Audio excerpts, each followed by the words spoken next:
His name was Brian Roach, and to him, Shamu Stadium wasn't just a workplace, it was a sacred space.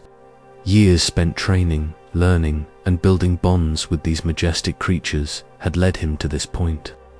He wasn't driven by the roar of the crowd or the spotlight's glare. His passion stemmed from a deep respect for the ocean's giants. For Brian, it was about understanding, connection, and pushing the boundaries of what was possible in the delicate dance between humans and orcas. November 15th, 2006, began like any other day. The California sun shone brightly, casting a shimmering reflection on the water's surface. The air was filled with the excited chatter of families eager to witness the awe-inspiring Shamu adventure. Brian, ever the professional, meticulously prepared for the performance, double-checking his equipment and mentally rehearsing the routine. Today's show was a moderate one, a chance to showcase Orchid's incredible intelligence and agility, and it was one that he was looking forward to. Orchid, a magnificent orca weighing in at over 7,000 pounds, was more than just an animal to Brian. She was a partner. Their bond, forged through countless hours of training, was built on mutual respect and trust. He knew her moods, her quirks, her strengths and weaknesses, or at least he thought he did. As Brian approached the edge of the pool, the familiar scent of salt water filled his nostrils. He paused for a moment, taking a deep breath, centering himself. The announcer's voice boomed through the stadium, building anticipation as the show was about to begin. With a final nod to his fellow trainers, Brian gracefully entered the water. The initial moments of the performance were flawless. Orchid responded beautifully to Brian's cues, executing each behavior with precision and grace. The audience roared with delight as she leaped and twirled, showcasing her remarkable athleticism. But as the routine progressed, Brian sensed a subtle shift in Orchid's demeanor. Her movements became less fluid, less responsive. There was a tension in the water, an unspoken energy that made the hair on the back of Brian's neck stand on end. He tried to remain calm, attributing her behavior to a momentary lapse in focus. But deep down, he knew something wasn't right. Orchid began to circle him, her powerful body cutting through the water with a speed that was unsettling. It wasn't the playful circling they had practiced countless times. This was different. This was predatory. This was calculating. Her eyes, usually filled with intelligence and curiosity, now held a cold, unsettling intensity. Brian attempted to regain control of the situation, issuing familiar commands, but Orchid ignored him. She continued to circle, her eyes fixed on him, a silent predator sizing up its prey. The playful atmosphere of the show had vanished, replaced by an eerie silence that hung heavy in the air. Then, without warning, Orchid lunged. The attack was swift and brutal. Before Brian could react, Orchid seized his left leg in her powerful jaws. The force of the bite was immense, sending a searing pain shooting through his body. In an instant, he was dragged beneath the surface, the world above fading into a blurry kaleidoscope of light and sound. Panic threatened to engulf him, but Brian fought to remain calm.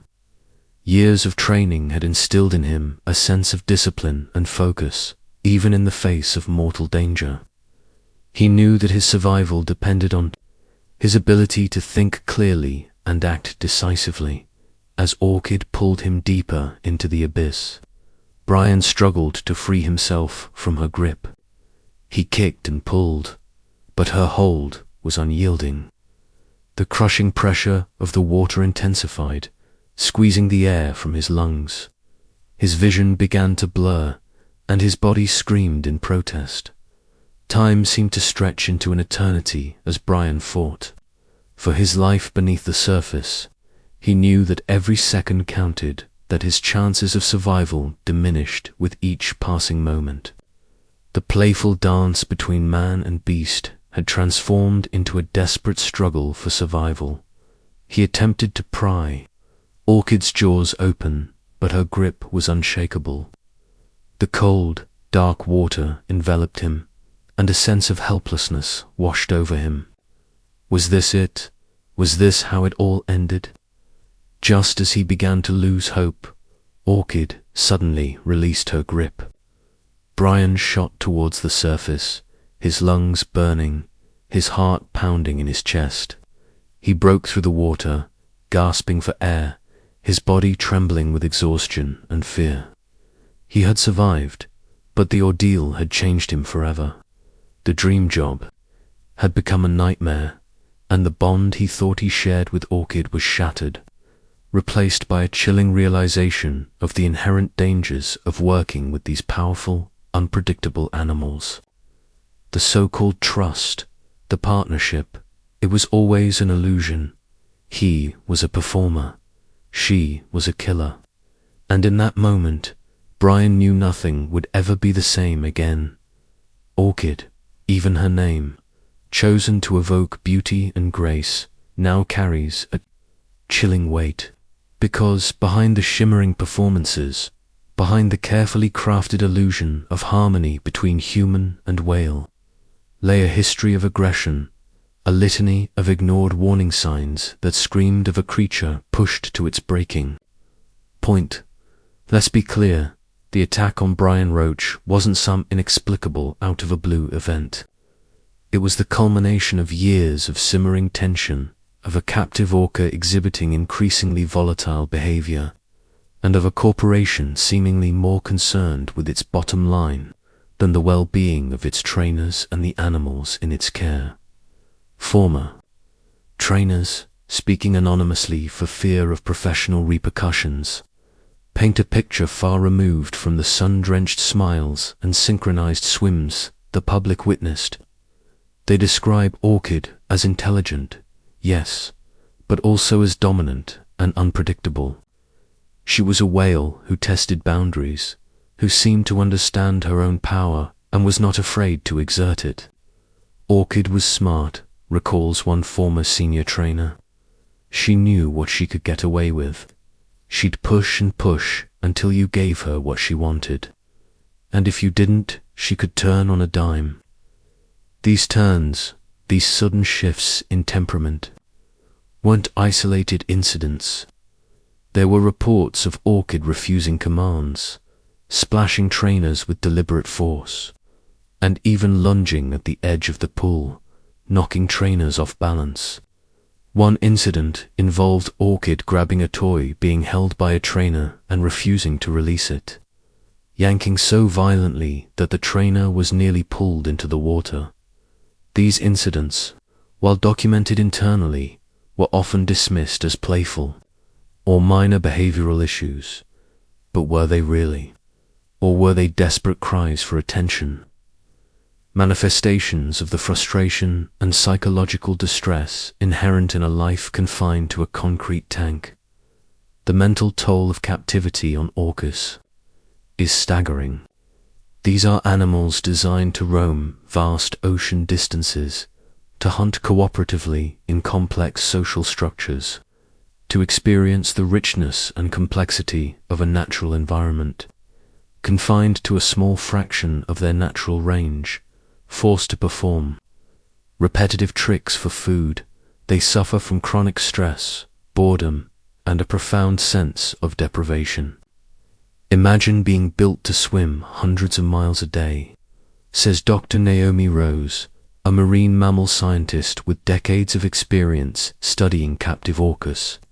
Imagine having a brain that's 5 times the size of ours, designed to process vast amounts of information from a complex environment. Now imagine being stuck in a bathtub, day after day, year after year. It's torture.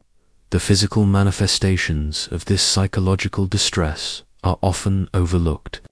Worn down teeth from gnawing on the metal gates of their enclosures, self-inflicted injuries from boredom and frustration, and abnormal behaviors like repetitive circling are all signs of a compromised mental state. But SeaWorld, according to former trainers and animal welfare advocates, consistently downplayed these warning signs. The focus was on maintaining the illusion of a happy, healthy animal, an image that was crucial to attracting paying customers. There was always pressure to put on a good show, explains another former trainer. If an orca was acting out, you were expected to find a way to work through it, to get them to perform. The emphasis was always on the show, not on the whale's well-being. This pressure to perform, coupled with a culture of minimizing risk, created a dangerous environment for both trainers and orcas. Trainers were often told that Orchid was safe and that she knew the boundaries. But as Brian Roach discovered, those boundaries were fragile, easily shattered by the pent-up frustration of a captive animal. The question then becomes, was the attack on Brian Roach truly unforeseeable? Or was it a predictable consequence of keeping intelligent, complex animals in conditions that were fundamentally unnatural and inherently stressful? The answer, according to experts and former trainers, is clear. The attack was not unforeseeable. It was a tragedy waiting to happen, a direct result of a system that prioritized profit over the well-being of both humans and animals. SeaWorld's attempts to downplay the risks, to dismiss Orchid's history of aggression as playful behavior, were not only misleading but also deeply irresponsible. They created a false sense of security that put trainers in harm's way and ultimately contributed to the tragic events of November 15, 2006.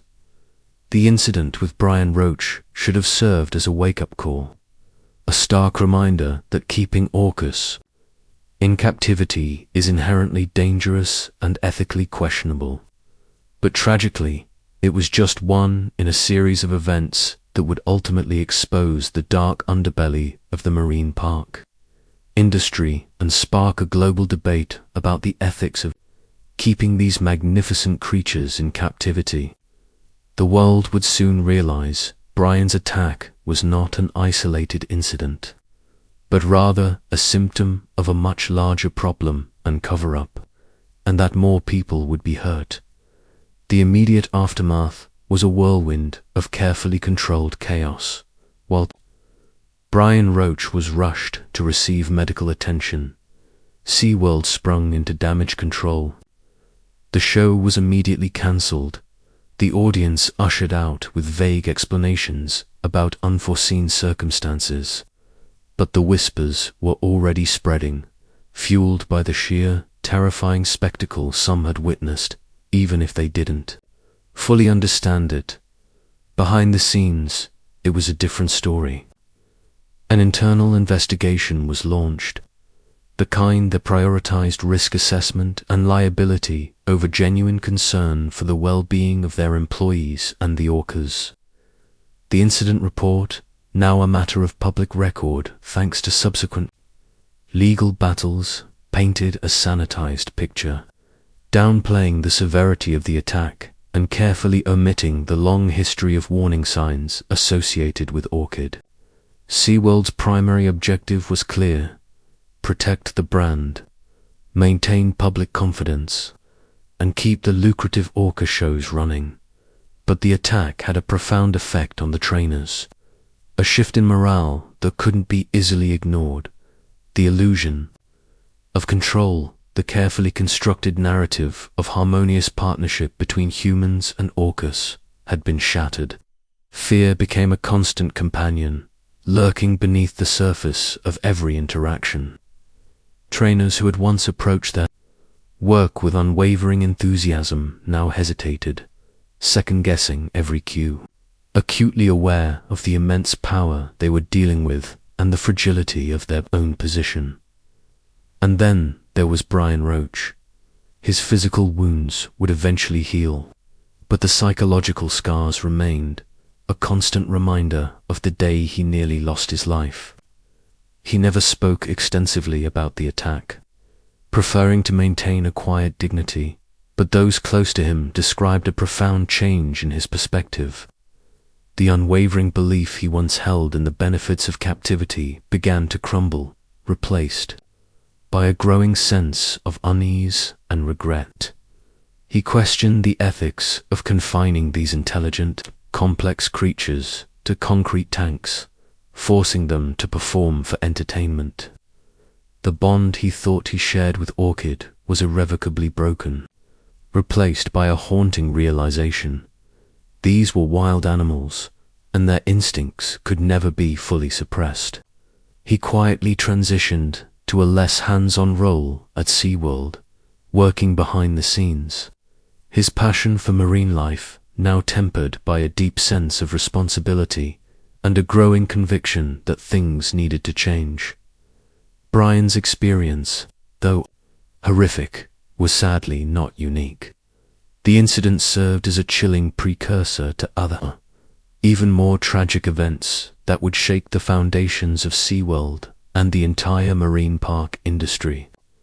In 2009, Alexis Martinez, a trainer at Loro Park in Tenerife, Spain, lost his life during a training session with an orca named Cato. Then, in 2010, the world watched in horror as Dawn Brancheau, a highly experienced trainer at SeaWorld Orlando, was brutally killed by Tilikum, an orca with a long history of aggression.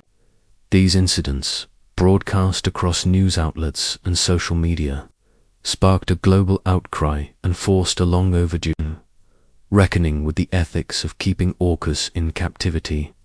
The public began to question the rosy narratives promoted by marine parks, demanding greater transparency and accountability.